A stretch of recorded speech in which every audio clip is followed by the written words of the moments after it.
Bien. ¿Se escucha bien? ¿Todo bien? Perfecto, buenísimo. Bueno, hoy tenemos como invitada a Florencia Prato, ¿sí?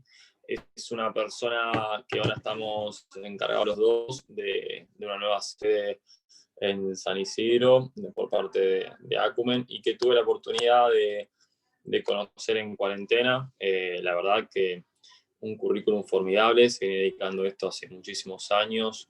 Además de eso, una persona muy, muy agradable y nada, me encanta que hoy se haya podido sumar a nosotros el día de hoy. Siempre es complicado tratar de conseguir gente que se pueda llegar a sumar. Al final del día de hoy también va a haber otro participante para contarnos sus experiencias y demás, pero bueno, Flo, te doy la bienvenida, muchas gracias de nuevo por tu tiempo, un día sábado, no es para menos, así que No, muchísimas gracias. gracias a vos, Alan, por la invitación. No, por favor. Bien, vamos a comenzar. Flo, por lo pronto te voy a pedir por favor que nos muestres tu historia, tus estudios, a qué te dedicas en sí, que es muy, muy nutritivo. Bueno, hola a todos, no los veo a todos, pero bueno, si me escuchan, todo bien. Yo me dedico a las neurociencias aplicadas al deporte. Arranqué haciendo todo esto en el 2005. Me especialicé un poco en el CENAR, en el Laboratorio de Control Visual y Motor. Después empecé a trabajar en Acumen en ese tiempo con la doctora Sandra Rossi, que hoy está en el cuerpo técnico de Gallardo. Y con ella en realidad empecé a armar todo mi currículum. Empecé a viajar por diferentes lados, hice algunos cursos en Miami, en la Universidad de Miami, sobre neurociencias aplicadas.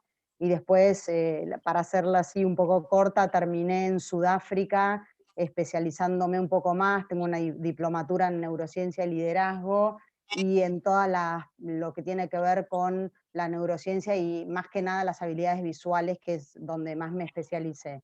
Y bueno, y ahora como dijo Alan, estoy trabajando, hace 2 años volví de Sudáfrica, estuve entrenando diferentes equipos. A ver, en toda mi trayectoria en Argentina, entrené desde árbitros internacionales de fútbol para ir a mundiales, árbitros de rugby, de hockey sobre césped, deportistas que fueron a los Juegos Olímpicos, los Pumas y las Leonas en sus momentos para ir a los mundiales, en el 2010, en el 2007, si no me equivoco, a los Teros, que es la selección de rugby, y después a diferentes deportistas individualmente. En un momento entrenamos a Falcao antes de que se vaya a Europa, a algunos tenistas como Chucho Acasuso, bueno, de gente de deporte, digamos, deportistas de elite, a todos esos, y seleccionados, golfistas, bueno, de todo un poco, porque lo que siempre decimos es que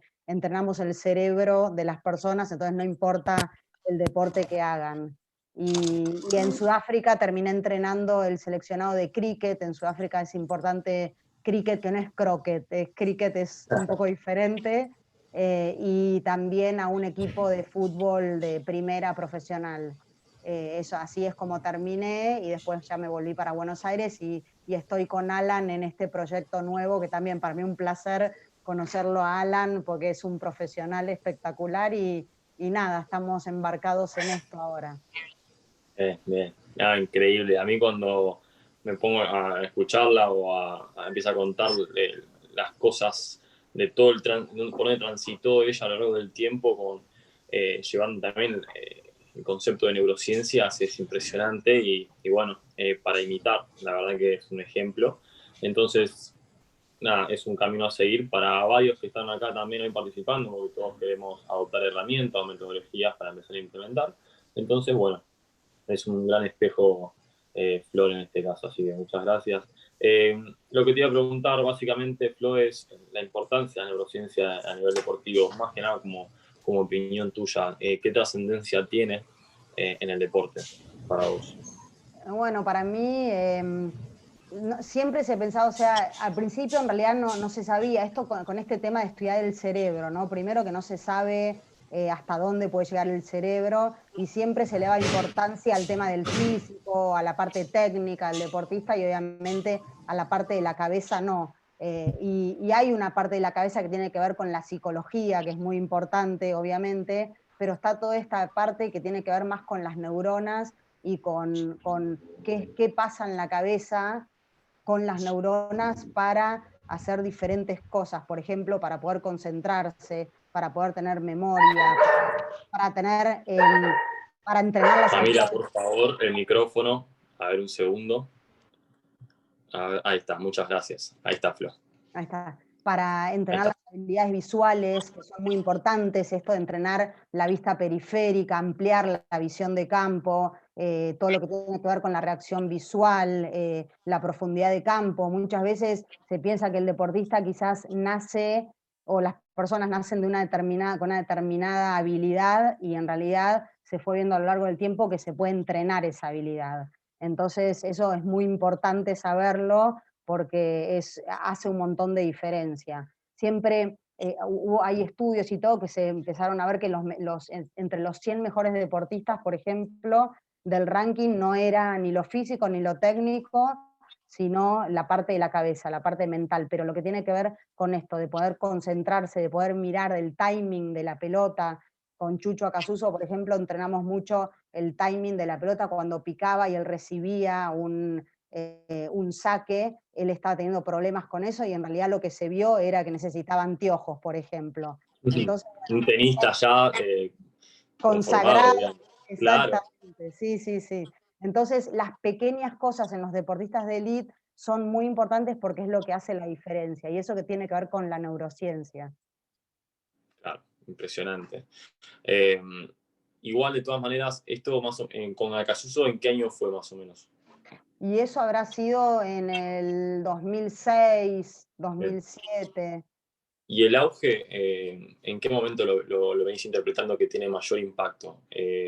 No sé, ¿del 2010 hasta ahora? ¿O siempre vos viste que hubo trascendencia a nivel global, digamos? De las neurociencias, Sí. no, no, sí, a partir del 2010, o un poco cuando los clubes de fútbol profesionales empezaron a meter en las neurociencias en los entrenamientos, es como que se empezó a ver mucho más, bueno, ¿qué es esto nuevo? Pero ya hace como 15 años o un poco más que se viene trabajando con eso a nivel internacional, todas las federaciones internacionales, y más que nada te digo, las que tienen que ver con los con los deportes olímpicos.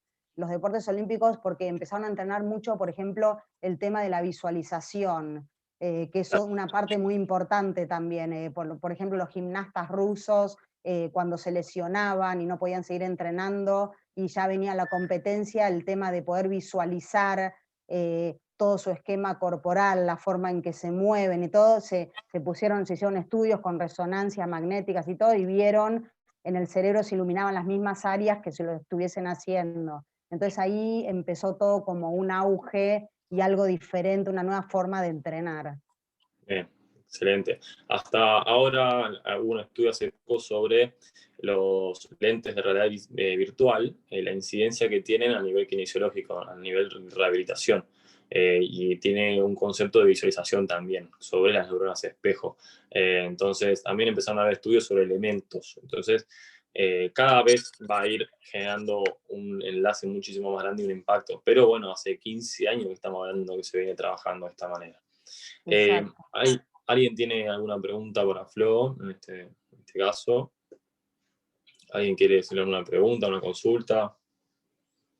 Siempre que viene alguien, un invitado, tratamos de al menos 2, 3 preguntas, que saquen alguna duda, algún seleccionado que haya practicado, lo que ustedes quieran. Yo mientras, si quieren, hasta que se animen, lo que les puedo decir que es eso que les dije recién, que no importa el deporte, como estamos entrenando la cabeza, el cerebro, más o menos a todos les pasa más o menos lo mismo. El tema de la concentración, de la atención, del manejo del estrés. Nosotros cuando empezamos a entrenar los deportistas de élite era por qué rendían en la cancha digamos, en el entrenamiento y no en la competencia. Si en realidad es el mismo cerebro, bueno, y lo que empieza a pasar es todo lo que tiene que ver con esto, con el manejo del estrés, que siempre decimos que un deportista cuando está estresado no ve un elefante en la cancha, entonces poder manejar todo eso, bueno, todas esas cosas son importantes, pero lo que les quiero decir es que el cerebro es el que maneja todo lo demás, entonces no importa el deporte, lo que importa en realidad, siempre le decimos al deportista, es que el deportista maneje el cerebro y no que el cerebro lo maneje a él, ¿no? Y hay un montón de formas de explicar. Aparte cuando, digamos, nunca hay que dejar de lado lo mental de lo físico, pero hay situaciones que llevan a lo físico a un cierto punto en que si lo mental no está totalmente firme, no está totalmente convencido, lo físico ya pasa a un tercer plano, porque en realidad el Exacto. cerebro va a manejar la parte física que tanta incidencia se hace en el deporte. Entonces, mientras más seguridad podamos generar de entrenamiento en campo de lo que venimos trabajando, todas las herramientas y los módulos que venimos abordando, más también un soporte psicológico. Nosotros no somos psicólogos, algunos sí, algunos no, pero no somos psicólogos deportivos, entonces tiene que haber un conjunto, tenemos que ser un complemento al entrenamiento deportivo que lleva al deportista a lo máximo, porque en sí estamos para eso, para maximizar el rendimiento del deporte. Entonces, siempre tenemos que ir trazando un paralelismo con varias áreas, ¿bien? Intradisciplinarmente. Exacto. Bien, intra. Ahí va. Yo tengo una pregunta. Sí, Dale. Yamila. Vamos. ¿Cómo Bien. va? ¿Todo bien? Todo bien. En los deportes en conjunto, vos a los deportistas, cuando vos primero les preguntás en qué, o sea, qué les gustaría mejorar, en qué creen que se sienten flojos a nivel mental, o lo haces como a todo el equipo igual y después lo vas como haciendo un colador, digamos, en las distintas, no sé, las necesidades que tengan individualmente. Mira, se trabaja de miles de formas, se trabaja, a ver, con los equipos se trabaja, si vos estás trabajando en conjunto con el técnico y con el preparador físico es lo ideal, porque ellos te van diciendo y te van diciendo qué es lo que van necesitando. Vos igual cuando vas haciendo los entrenamientos, que por ahí los dividís en defensores, delanteros, depende del deporte que hagas, también ahí empezás a ver diferentes ejercicios que empezás a hacer en donde empiezan a fallar. ¿Entendés? Por ejemplo, te digo un caso de una leona, que estábamos entrenando la vista periférica, la visión periférica, ampliar la visión en el campo, y hacíamos unos determinados ejercicios, y ella se daba cuenta que siempre la parte de acá abajo, la derecha inferior, como que no se daba cuenta en el ejercicio, que, bueno, obviamente no lo veía el estímulo, y dice, con razón, yo en la cancha siempre hago el pase para el otro lado, porque para ese lado para mí no existe, ¿entendés? Entonces, en el momento del ejercicio se empieza por a dar cuenta. Entonces, es un feedback todo el tiempo entre el jugador, el entrenador. Si tenés, como dice Alan, más interdisciplinariamente trabajando, mejor, porque todos te pueden ir contando algo, pero la percepción del jugador es lo mejor, porque te puede decir, mira, me está pasando esto, pero no sé por qué o no sé cómo, y empezás a entrenar por ese lado. Aparte, yo creo que ahí esa deportista, no saber, si no hubieran abordado un concepto en entrenamiento, no se hubiera dado cuenta de que, yo para ese lado nunca hago pases, porque quizás Claro. nunca se lo hubiera preguntado. Entonces, de esa percepción, de esa lectura propia, generó un resultado, pero otra vez, con el devenir del concepto que estuvieron trabajando a nivel físico-mental. Exacto. Impresionante. Bien, bien, Yamil, increíble. Muy bien. Quería hacer, hola, buenas tardes, Florencia, Hola. Alan Hola, y a Sergio. todos ¿Todo los bien? colegas. Un gusto, sí. Quería hacerte una consulta, Florencia. ¿Cuáles son o cómo evaluás las propiedades visivas, las capacidades visivas de tus jugadores, de tus alumnos? Las habilidades visuales, nosotros tenemos un software especial que trabajamos con eso, pero si no es esto que te digo, a ver, hay como software específicos para analizar, pero vos pasando por diferentes instancias. Primero de todo te diría que vaya un oftalmólogo, bien para ver si ve bien. A partir de ahí empezás a ver las distintas fases de las habilidades visuales. que puede ser esto, el campo visual periférico, la profundidad de campo, que es este timing que yo te digo, que por ahí no ve la pelota tan cerca, sino la ves más lejos. También lo que tiene que ver con la reacción visual. La reacción visual es lo más lento que tenemos. Vieron que cuando, por ejemplo, en los Juegos Olímpicos, cuando un corredor tiene que salir, es con la pistola, porque es la reacción más rápida, la auditiva. La visual es la más lenta porque tiene que recorrer todo el cerebro para mandar un plan de acción. Entonces es importante eso también. Son a través de ejercicios específicos, y bueno, y también tenemos un software especial, pero te diría que los ejercicios específicos de cada habilidad visual son importantes para ver, para sacar una conclusión de eso. Porque, por ejemplo, empezás por ahí, esto, bueno, obviamente yo estoy hablando de cosas que Alan recontra nada, él lo puede también explicar, ¿no? Pero vos empezás a tirarle pelotitas a un jugador y ves que no empieza a agarrarlas y empezás a mirarlo bien y ves que porque le saca el ojo a la pelota, le saca la mirada a la pelota, ¿entendés? Entonces, mantener la mirada en la pelota, por ejemplo, todo el tiempo. Esas son cosas muy puntuales que se pueden trabajar, que no se necesitan más que la observación de lo que está haciendo el jugador. Hay una cosa importante que es que cada jugador, cada deportista tiene un ojo dominante.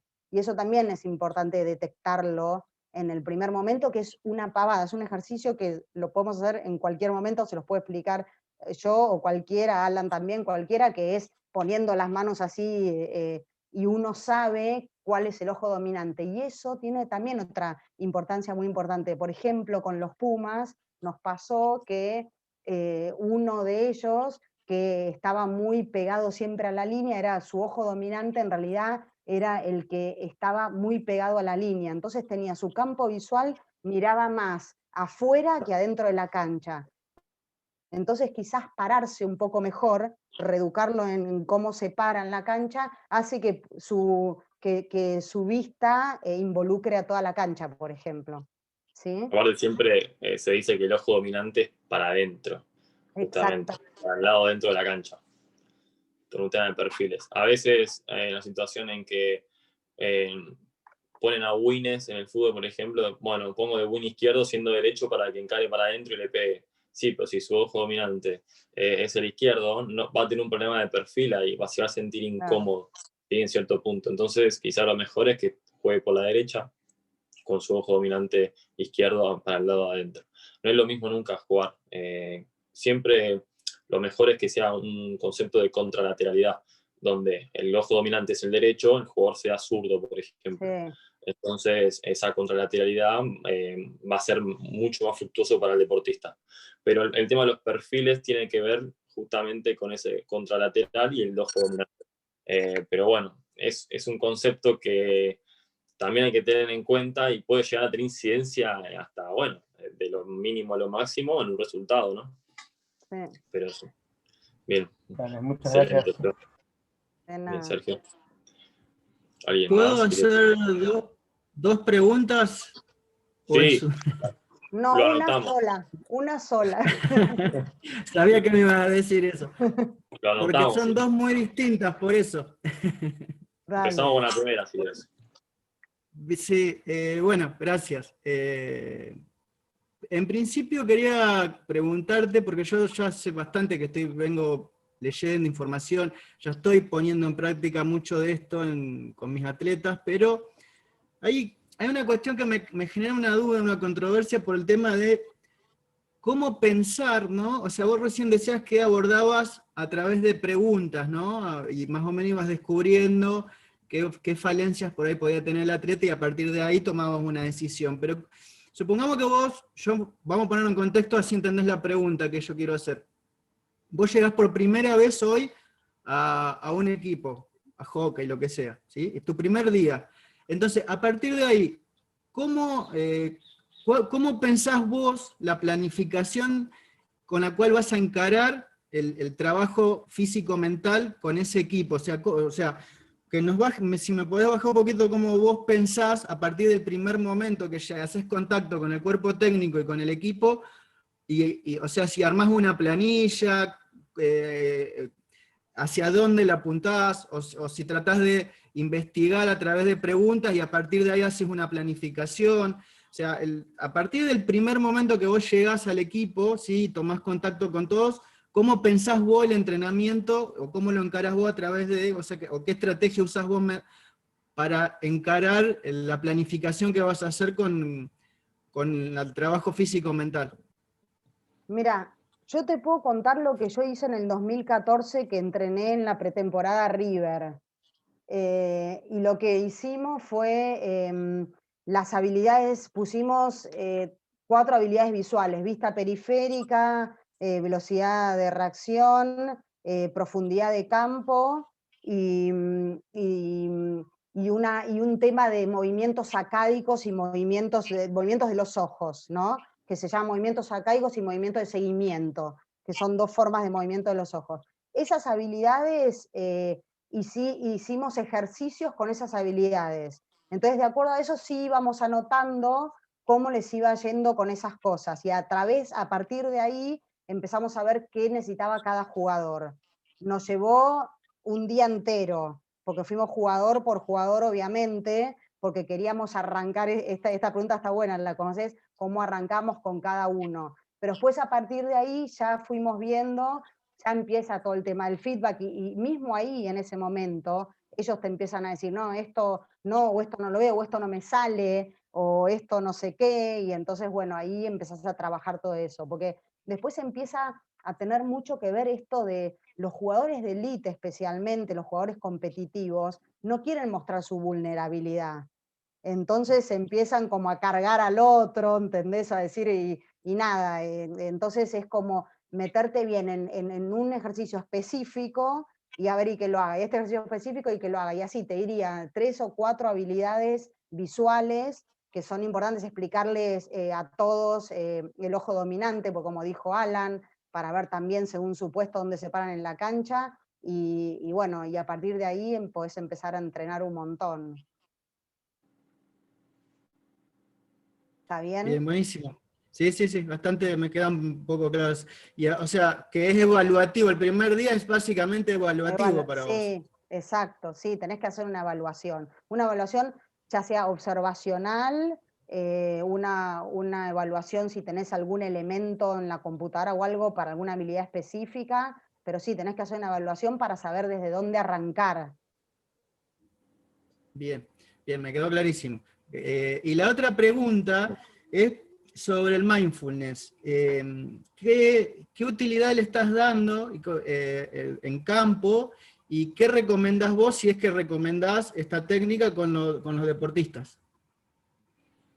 Bueno, yo no me dedico a eso, obviamente que conozco el mindfulness, me parece buenísimo el mindfulness, está bueno trabajarlo con un especialista. Yo lo que hago mucho es hacer un tema de relajación, y por ahí en diferentes momentos, y depende qué deportistas. Por ejemplo, con tenistas sí trabajo mucho la relajación, por ejemplo, en los minutos que tiene que estar sentado en el banco.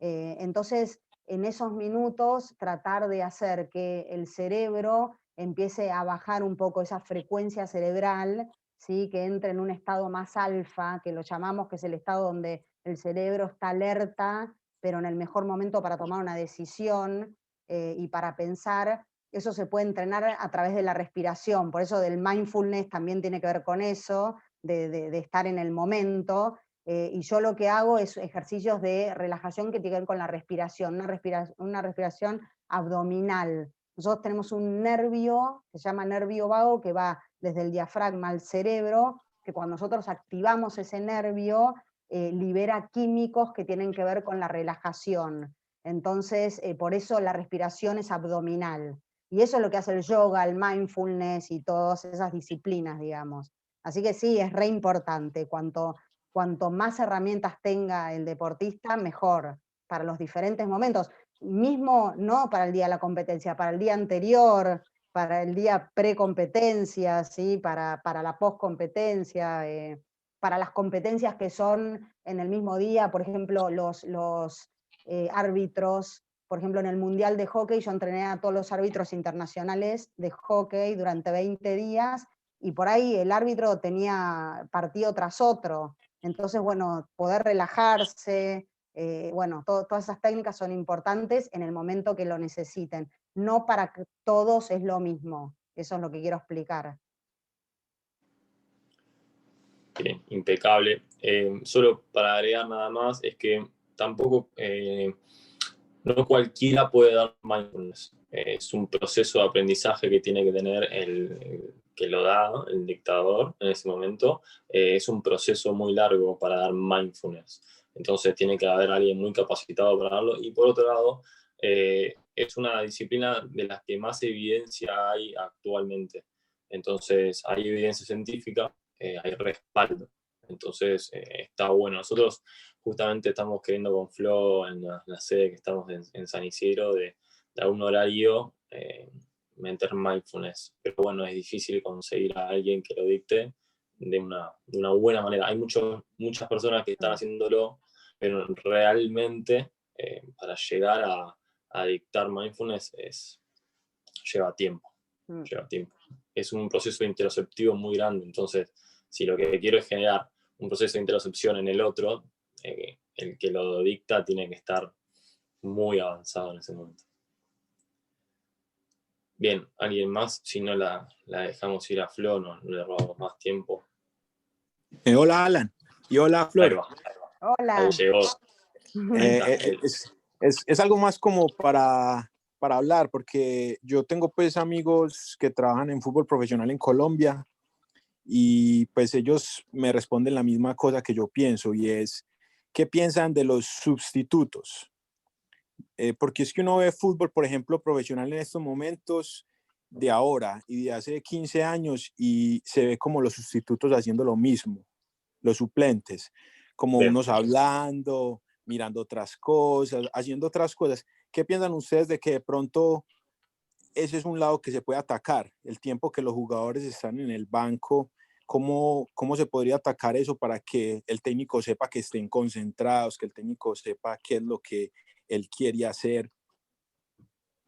Pues que ellos sepan que el técnico quiere hacer, sino que es que yo hablaba con un amigo que él juega en un equipo profesional en Colombia en la B, y yo le comentaba, él me decía, sí, yo creo que desde el lado de la neurociencia de pronto se podría trabajar para que los jugadores estén por lo menos más concentrados.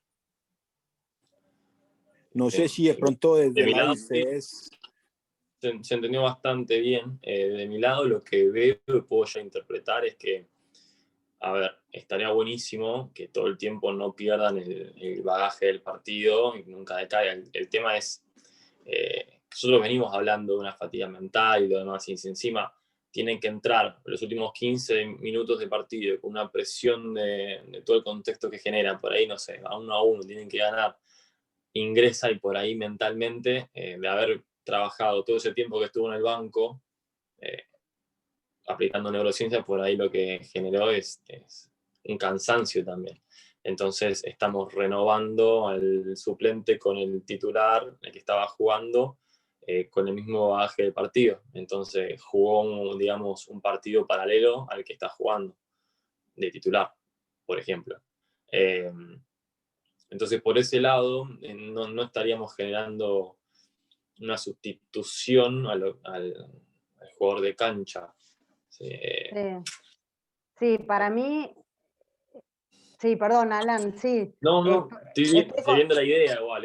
Estoy con Alan, bueno. para mí, no, es así, porque uno en realidad se entrena para después, bueno, cuando esté en el banco esperando, pueda mantener la concentración, pero eso se hace durante el entrenamiento. Es como si estuviera todo el partido entrando en calor. Claro. Llega un momento que no da más tampoco, entonces no es en el banco donde se haría la cuestión, sino es en el entrenamiento para que en el banco pueda mantener esa concentración.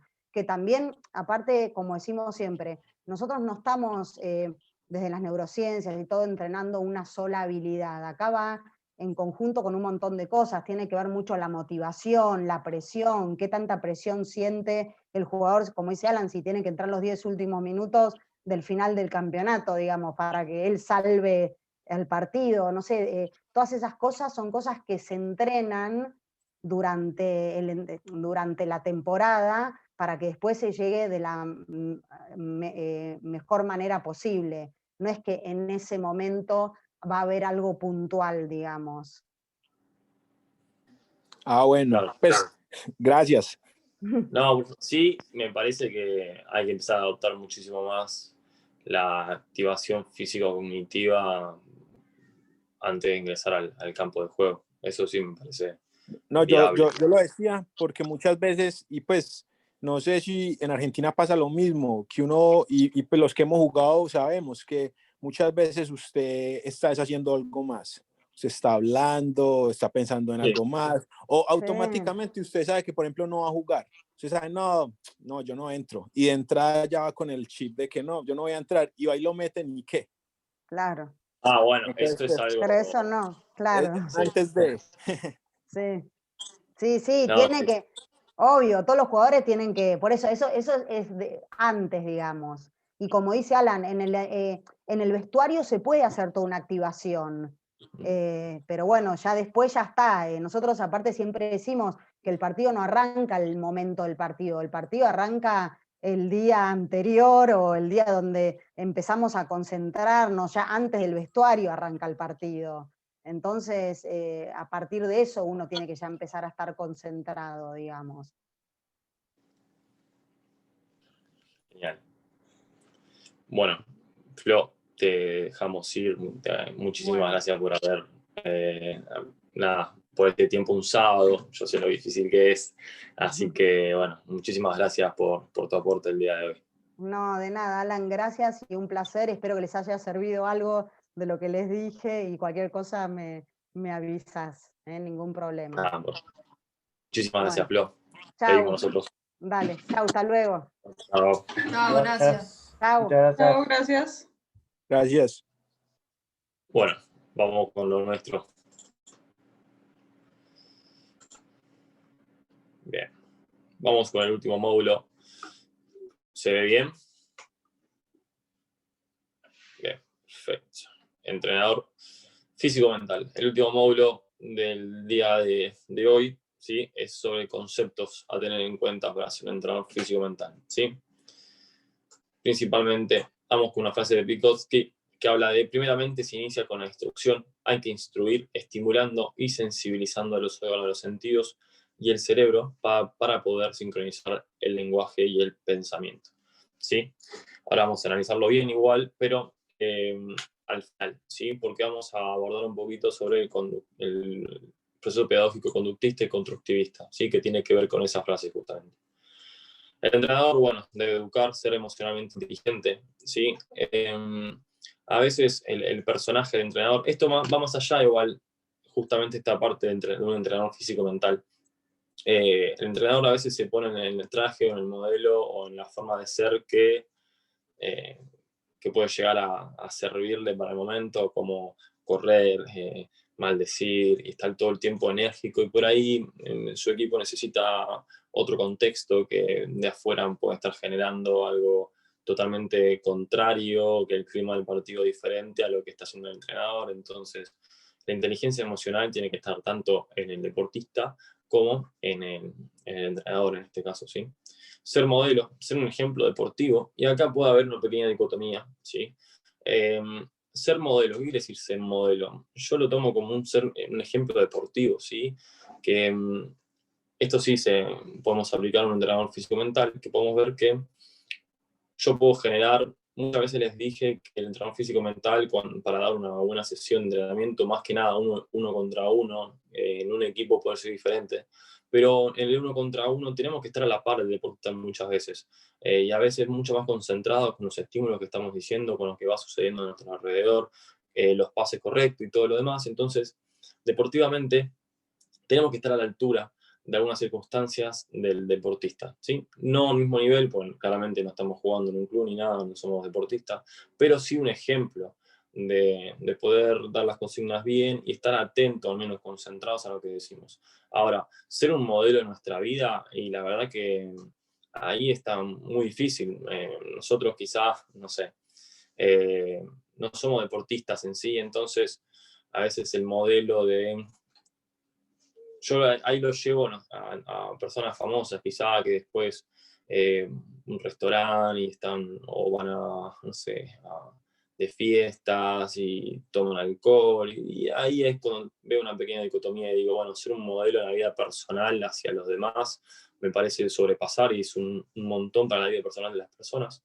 Pero sí me parece muy importante aclarar que un ejemplo deportivo sí, un ejemplo de estudio, un ejemplo de siempre estar a la vanguardia, de siempre estar actualizado, eso es ser un ejemplo a nivel de entrenador físico-mental también, ¿sí? Para que el deportista pueda exprimirlo, sacar el máximo rendimiento y poder generar lo mejor, ¿sí? Pero después ser un modelo en la vida personal me parece que rompe cualquier barrera y no tiene mucho sentido, a mi entender. Saber transmitir y contagiar, justamente estar actualizado. Hay muchos cambios en el ambiente, más en el entrenamiento y más en el entrenamiento deportivo. Entonces, el saber va a requerir mucho esfuerzo de nosotros, mucho tiempo aplicando, pero estamos en este baile, entonces bailemos pero bien, ¿sí? Actualicémonos, estudiemos, leamos, hay muchos artículos. El otro día en una encuesta que hice en mi Instagram me preguntaban por libros, y son libros que yo ya les fui diciendo desde que hago esas encuestas, porque ya libros muy pocos leo, son mucho más artículos, mucho más tesis, entonces hay un montón, y si nos metemos a buscar en ¿cómo se llama? Google Académicos y en PubMed, empezamos a encontrar artículos, y muchísimos, entonces vas más por ahí, ¿sí? Inteligencia emocional, justamente con lo que hablábamos, sobre emocionalmente inteligente, ¿sí? No hace falta generar una presión en el deportista, más que nada en el uno contra uno también. Nosotros somos un complemento del entrenamiento que ellos tienen deportivamente. Entonces, saber regularnos, saber cuándo sí y cuándo no. Yo particularmente soy una persona que en mis entrenamientos, cuando me sube la bilirrubina, grito, soy eufórico, pero es a favor siempre. Nunca voy a decir nada en contra del deportista, pero sí grito un bien excelente. Entonces, eso en cierto punto el deportista lo motiva, lo cautiva. Yo soy una persona un poco reacia y en sí, en ese momento me pongo en la vorágine de la situación, estoy entrenando, estoy al nivel de lo que pretendo que el deportista sea en cierto punto, en mi punto, ¿no? Entonces, ahí generas un poder de transmitir justamente lo que decía el punto 3. Pero también tenemos que ser emocionalmente inteligentes, no podemos ir ni divagar en ese concepto, ¿sí? Herramientas de comunicación muy importantes, interpretar mensajes encubiertos. ¿Qué nos dice? Justamente lo que preguntaba Ángel hace un rato sobre evaluación del deportista. El cuerpo habla, el cuerpo dice. Mientras yo tenga herramientas también de comunicación o herramientas de percibir lo que sucede en el otro, voy a poder interpretar esos mensajes y poder llevarlos a cabo en mis entrenamientos. Y acá yo sí se los recomiendo, mientras más puedo saber, mejor voy a interpretar, ¿sí? Entonces, ahí está en nosotros, otra vez, actualizarnos, aplicar tiempo de lectura, poder llevar todo el pie de la letra, papers, artículos, PDF, ¿sí?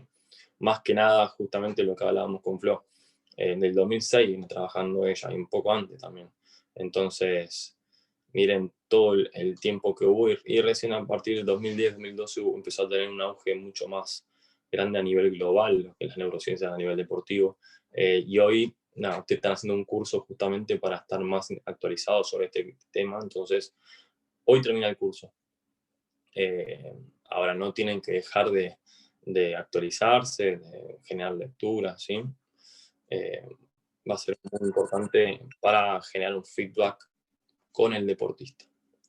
Un liderazgo democrático, saber escuchar a sus dirigidos, esto más que nada en el entrenador, pero sí me pareció aplicable al concepto de lo que tiene que tener un entrenador, sobre no encerrarnos en una idea, en una imagen, en lo que yo puedo hacer, sino que lograr escuchar, lograr en sí, las personas que están haciendo el deporte son los que justamente lo están practicando, están llevando a cabo. Si yo que estoy afuera me encierro en mis ideas, en mis conceptos, seguramente voy a divagar en muchas otras cosas. Ellos son los que hablan, los que actúan. Siempre va a ser beneficioso escucharlos, ¿sí? Bien. Promover en sus entrenados una mente criteriosa en crecimiento, generando procesos de exploración. Y esto es un puntapié genial para los modelos pedagógicos que vamos a abordar ahora, ¿sí? Donde tenemos dos. Conductismo. El conductismo viene de Pavlov, la línea pavloviana, ¿sí?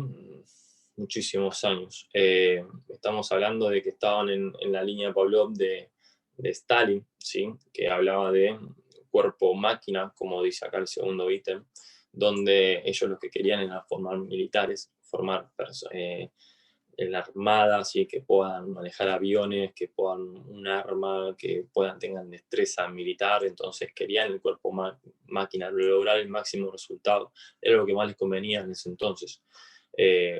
Había un tipo que contradecía a la línea pavloviana, que era Nicholas Bernstein, un intelectual de la época increíble. Entonces él decía, lo que él formaba sobre el constructivismo era construir el pensamiento de las personas, era poder volcar esa mente criteriosa, esa exploración, ese desafío que generaba ciertos criterios de aprendizaje. No todo es lineal, es enseñanza-aprendizaje, sino que enseñanza puede haber diferentes tipos de enseñanza, que ahora lo vamos a ver bien, pero para que vean la distinción de uno y otro, donde el conductismo lo que tenía era una enseñanza lineal en una sola dirección, cuerpo-máquina, lograr el máximo resultado, técnica aislada, si hablamos deportivamente, sin carácter decisional, y acción-resultado, el máximo rendimiento, ¿sí? Toda esta línea es una línea conductista, que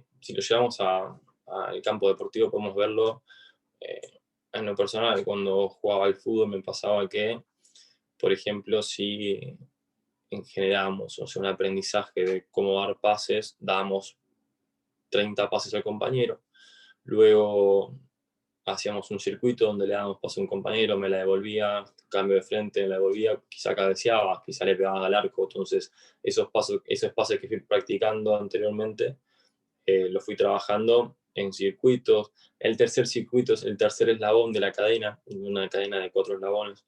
Podemos denominarlo como un minijuego, donde yo ya empiezo a jugar, empiezo a justamente aplicar el pase en situación de juego más real. Y el cuarto, perdón, puede ser ya el partido, ¿sí? Donde juegan titulares contra suplentes y ven quién juega el fin de semana. Entonces, ¿qué sucede acá? Hubo un proceso de aprendizaje de 4 eslabones, donde analíticamente aprendí a dar pases. Ya me empecé a introducir en un circuito, más o menos empezó a parecerse a un contexto de juego. Empecé a jugar un minijuego quizá de 5 contra 5, empezó a parecerse muchísimo más a un juego, ¿sí? Y el cuarto paso ya es el juego en sí, ¿sí? La competencia. Entonces, acá tenemos que pensar y analizar un poco en decir, todo ese proceso que yo he vivido, porque esto puedo dar fe que lo he vivido, ¿cómo funciona el cerebro? ¿Aprendí a dar pases? Sí, aprendí, pero ahora lo vamos a ver. Sí, generé desde un proceso constructivista, ¿sí? Vamos a ver que puedo acotar esos 4 eslabones y hasta puedo llevarlo a 2, ¿sí? Ahora vamos a ver. Enseñanza multidireccional, entonces no hay una enseñanza y un aprendizaje, sino puede haber una enseñanza y varios caminos para el aprendizaje, varias herramientas pedagógicas para generar un aprendizaje. Cuerpo criterio, no es una máquina, es una mente criteriosa, puede tener un sentido común, puede tener un análisis, ¿sí? Puede tener conceptos mentales que estamos trabajando en este momento, una técnica en conjunto, ¿sí? Podemos generar un circuito de técnica incluida en todo el divagaje deportivo de un campo de juego, de situaciones, ¿sí? Ya puedo aprender esa técnica, esa incorporación del aprendizaje en situación de juego y los procesos que no se centran en el resultado, ¿sí? Esos procesos que yo voy adquiriendo como enseñanza, como aprendizaje, perdón, lo voy adquiriendo en base a la adquisición de aprendizaje justamente, no necesariamente en un resultado. Entonces, ¿de qué habla en sí el constructivismo en este momento? Habla de que si yo quería aprender a dar pases, hacía falta aprenderlo justamente 40 pases a un compañero sin situación de juego, no. Suprimamos los dos eslabones, los dos primeros eslabones y llevémoslos directamente al tercero. Que aprenda a dar pases en un juego de 5 contra 5, ¿sí? Entonces, en un juego donde va a tener carácter decisional, donde va a tener un rival inteligente, donde va a tener un contexto, donde va a tener movimientos de su compañero, hay situación de partido, ¿sí? Entonces, el aprendizaje ahí, ¿cómo va a funcionar en el cerebro? Va a generar una fijación, entendimiento, estimulando la percepción, va a generar un trazo perceptivo, ¿sí? Directamente situación de partido. Bien, ahora analíticamente generó una fijación en el cerebro, generó un algoritmo cerebral, bien, que después, al pasar al segundo eslabón, va a empezar a modificar ese algoritmo cerebral, que todas esas modificaciones que va generando ese algoritmo van a ir llevando más tiempo. Entonces, para estimular la percepción, acuérdense que la percepción en situación de juego, ¿qué hace? A mí justamente hablando del pase, necesito dar un pase a un compañero, ¿bien? Se movió mi compañero trazó una diagonal, por ejemplo. Entonces, el cerebro, ¿qué hace?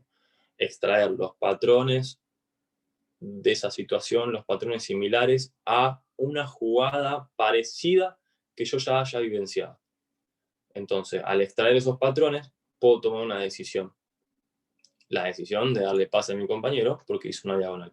Bien, entonces, si yo eso lo aprendí ya en situación de partido, va a ser mucho más fácil, más estimulado, mucho más rápido, ¿sí? Voy a interpretar mucho más velozmente la decisión de darle pase a mi compañero. Entonces, ese proceso conductista que fue llevando al partido de fútbol fue un proceso más largo. Bien, entonces lo que propongo acá es siempre en contexto de juego, lo que vengo trabajando en todo y diciendo en todo el curso. Contexto real de juego. Bien, ahora, acá lo que vamos a ver, por ejemplo, en el proceso de aprendizaje conductista, ¿sí? Técnica aislada, pase, recepción, amague, disparo a media distancia, óptimo ideal, mejorar la eficiencia, disminuir errores, ¿sí? Juego aislado, sin carácter decisional, práctica de habilidad adquirida y situación real. Acá están los 4 eslabones. Ahora, lo que sí, y es un concepto rico que tiene esto a nivel conductista, y esto se hace muchísimo en los clubes, y acá sí extraigo este patrón y lo trabajo en mis entrenamientos. Mejorar la eficiencia y disminuir errores, porque en sí también, en cierto punto, tienen que ser los deportistas una máquina con carácter decisional, con sentido común, con interpretación, con lectura, pero después también los deportistas están al frente de estadísticas, ¿sí? De que después, entre uno y otro, estos dos muchachos juegan igual, estos dos me gustan de la misma manera, dice el técnico, pero bueno, a ver, bueno, él dio 98 pases correctos en un partido y tiene un promedio de 70% de pases correctos en todo el torneo. Y él dio 55 por ciento de efectividad en todo el torneo. Corrió, ¿cuántos kilómetros corrió en cada partido promedio? Y corrió 12 kilómetros por partido promedio y él corrió 10. Entonces, 55% de efectividad. 2 kilómetros menos que el otro jugador. Entonces, la estadística va a pesar sobre una decisión, ¿sí? Y hoy el fútbol, el deporte, es muy estadístico. Entonces, en este punto, mejorar la eficiencia y disminuir errores, ¿sí? Elevar los porcentajes de efectividad va a ser productivo para el deportista. Entonces, en este punto estoy pero muy, muy, muy de acuerdo con el proceso conductista. Entonces sí, estaría bueno extraer y empezar a trabajar sobre, no una mezcla, pero sí robarle el concepto al conductismo. Ahora, el ciclo de aprendizaje constructivista, a diferencia, puede generar un contexto real de competencia, significación propia, logre llevarlo a cabo de manera individual. Una comprensión global, comprendí el juego y aprendizaje multidireccional. Varios caminos para generar conocimiento. ¿Sí? Esto es muy importante. El entrenador físico-mental en sí tiene que tener herramientas, ¿sí? Pedagógicas, como todo docente, profesor, pero un entrenador, ¿sí? Eso nos tiene que diferenciar de muchos otros entrenadores. Tenemos que tener herramientas para aplicar Acuérdense que lo ideal es que de una situación de juego, de una jugada, un deportista pueda trabajar no solo una herramienta, sino 2 o 3 herramientas para poder resolver la situación que se le presenta, ¿sí? Y el cerebro aprende mucho mejor ante el desafío, ante la exploración, ante si individualmente generé significación propia para llegar a la meta, voy a hacer un aprendizaje más rico, que el cerebro va a generar una fijación mucho mayor. Si solo fue enseñanza-aprendizaje, hace esto, bueno, llevémoslo, que explore, ¿sí? Es un camino un poco más largo, pero al final va a ser mucho más corto, porque se generó un aprendizaje significativo, ¿bien? Y podemos ver una estrategia. Uy, ¿qué pasó? A ver, creo que lo saqué. Ahí volví. No sé qué toqué. Ahí está. Ahí está, perdón.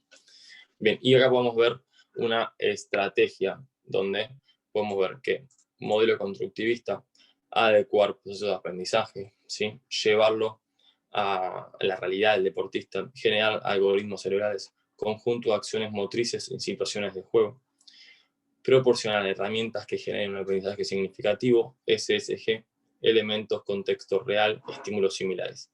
SSG, Sports Live Games, que es más o menos lo que propulsa Seiruló, que habla de la importancia de los mini deportes, ¿sí? Es justamente lo que hablábamos hace un ratito, del aprendizaje en un mini deporte. A ver, todo sucede en sí en pocos metros cuadrados, ¿sí? Todo en pocos metros cuadrados. Entonces, nunca me va a pasar enfrentarme a los 11 rivales. ¿Qué me va a pasar? Si soy un lateral derecho del fútbol, me va a pasar a encontrarme con el win izquierdo, con el interno rival del lado izquierdo, con el centro delantero rival, por ahí son 3 rivales. A su vez yo tengo 3 compañeros, entonces un 4 contra 3, un 4 contra 4. Entonces, en la semana, sesión de entrenamiento, generar 4 contra 3, 3 contra 3, sobreposte, donde justamente generemos decisiones, resolvamos adversidades, toquemos, generemos pase, recepción, amagues, todo lo que sucede en una versión más comprimida, ¿sí? Y ese aprendizaje va a generar algoritmos cerebrales, conjunto de acciones motrices en situaciones de juego, generando un aprendizaje significativo. Ahora, esto es lo ideal. A mi entender, hay cosas que tenemos que adoptar del modelo conductista. Hay conceptos que tenemos que hilvanar de manera aislada, ¿sí? Bueno, una persona está pegándole mal a la pelota, está dando pases de media distancia mal. Bueno, a ver, de forma analítica, ¿qué está sucediendo? Bien, y foto atrás, foto de costado, foto de los perfiles. Bueno, mira, el pie está apoyando muy lejos de la pelota. Tu centro de masa no está bajando lo suficiente. Entonces, si vos no bajás lo suficiente y querés que la pelota no se eleve, ¿sí?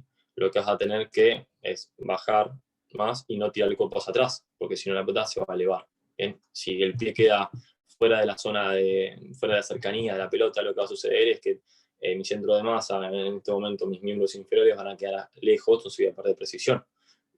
¿Cómo están los brazos? ¿Los brazos no están bien? Bien, entonces ese análisis se tiene que hacer de manera analítica. Entonces, pulimos unos destellos que me está dando la técnica en ese entonces, en ese momento. Bien, el concepto. ¿Cómo veníamos trabajando el concepto de aprendizaje? Concientización, bien, concientizar el error, poder percibir lo que está sucediendo. Después, si él realmente introdujo ese concepto, lo quiso llevar a cabo, después en situación de juego, cuando dé un pase de media distancia mal, él va a decir, mira cómo quedé, cómo puse el cuerpo. Bien, se dio cuenta del error en situación de juego, perfecto. Ya ahí tenemos un eslabón principal para el aprendizaje que se viene. Él se supone que después el deportista va a querer mejorarlo, ¿sí? Entonces quizás él no lo haga en situación de juego, lo va a hacer de manera aislada, ¿bien? Y en situación de juego después va a poder aplicarlo muchísimo mejor. Nosotros como entrenadores tenemos que generar todo este camino que sea mucho más significativo. Ahora, el deportista muchas veces entrena de manera aislada, ¿sí? De manera analítica. ¿sí? No está mal. Y no está mal tampoco analizar la técnica que está haciendo, la carrera que se está poniendo, está teniendo mucho más impacto en este momento, ¿sí? Nosotros, de hecho, a nivel de destreza motriz, con los cambios de dirección, los niveles de alto de agilidad, la técnica de carrera, lo estamos trabajando, ¿sí? Entonces, analizar bien cómo está corriendo, cómo se está moviendo, todo eso va a generar justamente el mismo objetivo que todos, maximizar el rendimiento del deportista, ¿sí? Nosotros estamos realmente para eso, ¿sí? ¿Alguna duda hasta acá?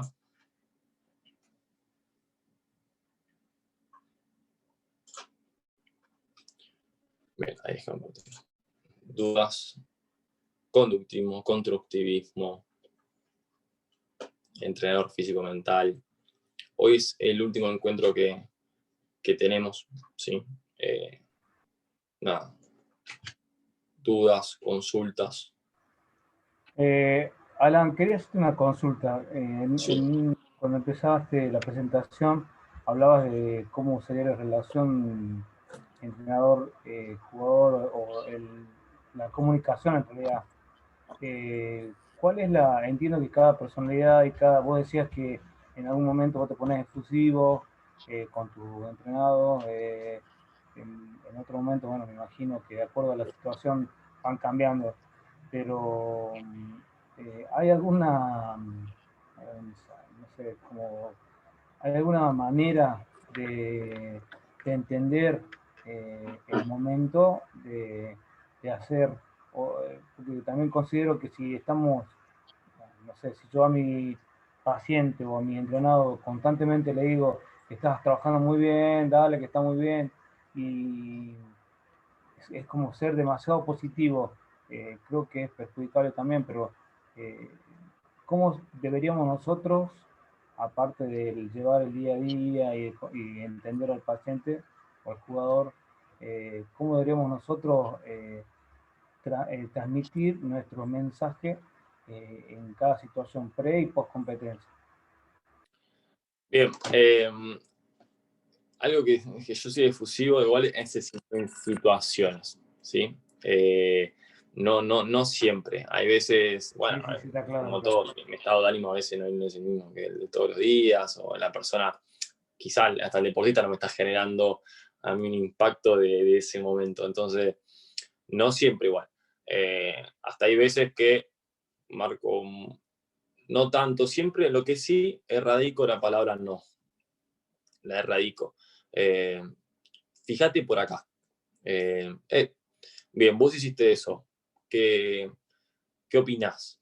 ¿Estuvo bien o estuvo mal? ¿O qué podrías haber hecho? Bien, ahí con 2, 3 ajustes ya está explorando, está haciendo que el deportista analice si hubo otra opción de poder haberlo hecho mejor. Después, él lo vuelve a hacer de la misma manera, eligió hacerlo así. Bien.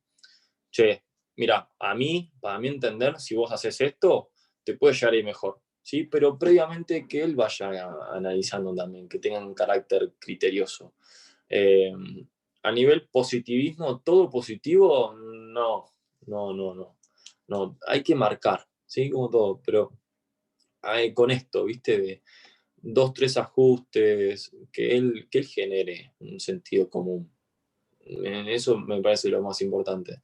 Eh, pero después sí, yo soy minucioso, entonces hay cosas que si no están, las necesito. Eh, si no, por ejemplo, un cambio de dirección no empuja el suelo para salir hacia el otro lado, en el recobro, lo marco y hago ejercicio después en gimnasio, no tanto físico-mental, pero sí necesito que lo haga. Si no me está generando una velocidad a lo que yo quiero, la intensidad del entrenamiento que estoy generando, che, dale porque necesito un poco más, dale. Y cuando es deportista y está viviendo conmigo es porque está comprometido. Si está comprometido, si vos le decís dale, es porque está queriendo que empuje. Si está queriendo que empuje, lo valora. Entonces, la verdad, nunca se me enojó un deportista, tengo buena relación con los que tengo, pero eso lo da también el uno contra uno. ¿Sí? Yo soy, como digo siempre, soy una persona me reacia, una persona seria, pero en esto del entrenamiento físico-mental me fue ablandando muchísimo. Me fue generando algo distinto, ¿sí? Porque en el uno contra uno, se da otro feedback, se da otro momento, otra interacción. La persona te puede decir, che, esto no me sabe, che, esto me pasó en el club, y vos ya interactuás, entonces generás teniendo un lazo. Mayormente, hoy en día, mi deportista, yo estoy hace 2 años en Acumen y demás, pero mantengo los mismos deportistas. Siguen conmigo y quisiera tenerlo mucho tiempo más, porque bueno, ese lazo y hay cosas, yo hasta les he dicho, cuando empiezan le digo, mira, esto es tedioso, el primer mes quizá estemos muy haciendo cosas muy tranqui, como una medida muy para empezar. Si a vos te sale mal esto, esto y esto, vamos a hacerlo bastante. A veces cuesta el camino, va a llevar tiempo, pero después cuando ven la transferencia en situación, en la competencia, chao, te lo ganaste. Pero bueno, eso es el uno contra. Ahora, a nivel equipo, un equipo deportivo, la verdad no tuve la experiencia, de hecho estoy empujando para poder tenerla, me encantaría, pero bueno, por el momento. Gracias, Alan, como siempre. Genial, Sergio. ¿Alguien más? Sí, yo te quería hacer una consulta, algo muy específico. A ver. Cuando entrenás la tolerancia al error, ¿sí? Que vos vas a plantear un ejercicio que sabes que se va a equivocar, que la idea de hecho es que se equivoque. ¿Cómo creás vos en tu cabeza, ¿sí? El ejercicio para que el atleta no llegue a la frustración? O sea, ¿cómo lo tratás de pensar para que no llegue a ese punto? Bien, buena pregunta. A ver, siempre, bueno, no siempre, voy a generar un desafío para ir rompiendo esa homeostasis, ¿sí? Habíamos hablado en un conversatorio sobre el concepto de variabilidad de Schmidt, o hablamos sobre sistematización de movimiento, por ejemplo. Y tiene que haber un poco de las dos, ¿sí? Tiene que haber eso, romper esa homeostasis, generar un desafío. El cerebro se nutre del desafío, se nutre de nuevas experiencias, y justamente si ese desafío que yo estoy generando, él lo resuelve, genera un aprendizaje significativo, ¿bien? Y siente cada vez más confianza, rompe barreras, y la autoestima sube, todo muy lindo. Ahora, como decís, ahora, se genera una frustración, bien. ¿A qué tipo de frustración está llegando él? ¿Le fue mal en eso? Esto no puedo. Mirá, ahí siempre lo resuelvo en un par de palabras. Si te lo doy a vos, es porque podés. Si no, esto lo que te estoy dando a vos, no se lo puedo dar a otra persona. Te lo estoy dando a vos. ¿Sí? Lo hago personal, lo hago, dale. Lo hace mal, bien. Ahora, no salió, listo, no salió. Y hay que ver después la frustración que tenga él. No, no sé, malas palabras, chistas, bien. Ya es un campo que se me está alejando a mí. Ya es un campo más de la psicología deportiva. Bien. Ahora, se vuelve habitual, chao, psicólogo deportivo. No. Esto no puede suceder, no puede pasar. En un campo de juego te pasa algo que vos no podés y te frustras a nivel que te bloqueás, te pierden minutos el equipo, no puede volver al estado de competencia que estaba generando, nada, chao. Pero eso es mejor que te lo den en entrenamiento y no en el campo de juego. Pero me pasó una vez eso de que no podía volver de la frustración, pero no era juntamente cuando llegaba. Nosotros habíamos hablado que en la estructura, en los entrenamientos, generamos de menor a mayor en estímulos y demás. Mayormente cuando generan desafío ahí, el desafío alto lo hago al final. Y no siempre llego, pero ya el que se frustra rápido no se frustra siempre con el desafío, sino se frustra con muchas cosas que no le salen dentro del entrenamiento. Entonces ya me está dando mensajes a full. Me pasó una vez, no sé si lo conté, hablé con los padres, un chico de 14 años, le dije, hablé con los padres, hablé con Fer de Acumen, le dije, me pasa esto, bien, psicólogo deportivo, empecé a ir a la psicóloga, y un día, después de 2 meses, le pasó un momento de frustración en el entrenamiento fuerte, me pidió, ahora me voy a sentar, me dijo, dije, bueno, se sentó y tuvimos 5 minutos en silencio, no habló ninguno de los dos, tuvo un silencio, bueno, listo, ya estoy, me dijo, y volvió, y pudo volver a la competencia, pudo volver al entrenamiento, que en otro momento no volvía. Digamos, no sé, media hora de entrenamiento y la otra media hora era de regalo, era hablar y nada, yo lo usaba en ese momento para hablar y charlar y nada, tratar de generar lo mejor. Ya no se puede entrenar después, porque después le quería dar un pase a 5 metros y le erraba. Un chico que tiene una técnica increíble. La idea después, con la psicóloga, hace poco pasó lo mismo y tardó 3 minutos ya en volver, ¿sí? Entonces, en un deporte de tiempos, perder 5 minutos a un deportista es un montón.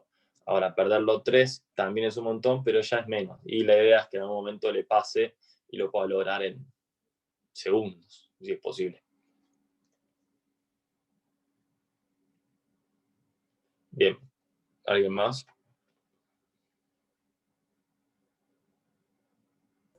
Gracias, Alan. No, por favor, Ángel. Alan, ¿qué Dúa. más? Pues, otra vez.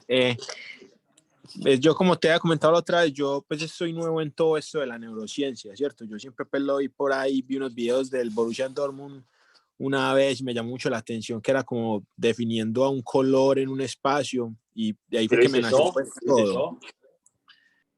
No, el ¿O Borussia quién? Dortmund, Borussia Dortmund, no me había escuchado. que Bien. era como, están como en un cuarto Sí, y les que tiran, apagan las luces y se prenden los arquitos. epa. Entonces de ahí fue que empezó pues como todo. Entonces pues yo soy muy nuevo, qué pena. Y entonces por acá tengo unas como habilidades, que es lo que pienso que se debería entrenar. Y quería decirte a ver si de pronto me puedes complementar. Entonces tengo por ejemplo acá atención, concentración, memoria, sensación, imaginación, tolerancia al error, toma de decisiones, visualización, vista periférica, manejo del estrés, habilidades visuales, velocidad de reacción, relajación, la frustración. No sé si de pronto me puedes agregar algo más o qué pensás. Todos los módulos. Hay que meterle lectura ahí, fuerte. Los módulos hablan de los conceptos que tenemos que abordar en los entrenamientos, Listo, básicamente. listo, no, discúlpame. No, pero está bien. Lo que sí, ojo, por ejemplo, el concepto de visualización es un concepto de psicología deportiva. Y aparte tiene que haber un proceso también del deportista para que pueda generar una buena visualización. No por decirle visualizar que estás en un campo de juego encarándote a 3, no le va a servir. Tiene que haber un proceso con el psicólogo para que pueda llegar a un nivel de visualización grande. Entonces no es tan fácil. Pero el curso se encargó de hablar y introducirnos en conceptos para empezar a trabajar. Como le digo siempre, la idea es que ustedes, yo sé que algunos, también es la modalidad del curso, usuario y contraseña, plataforma, ingresan cuando quieran. Y es la idea, está buenísimo, y que puedan hacerlo cuando quieran.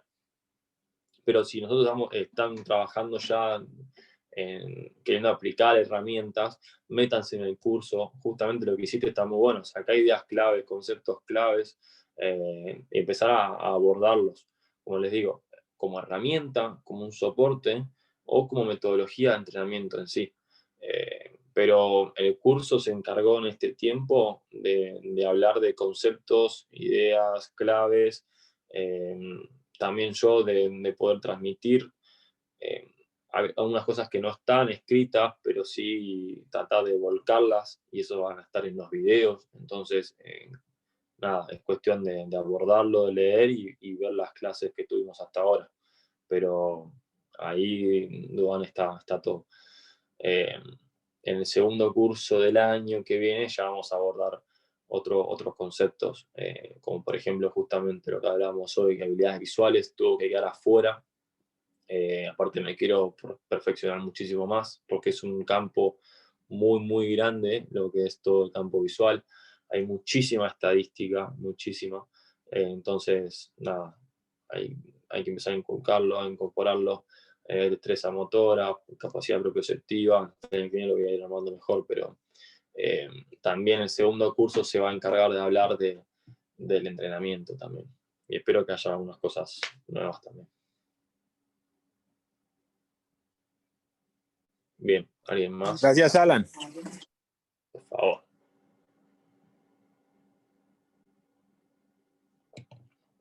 Bien.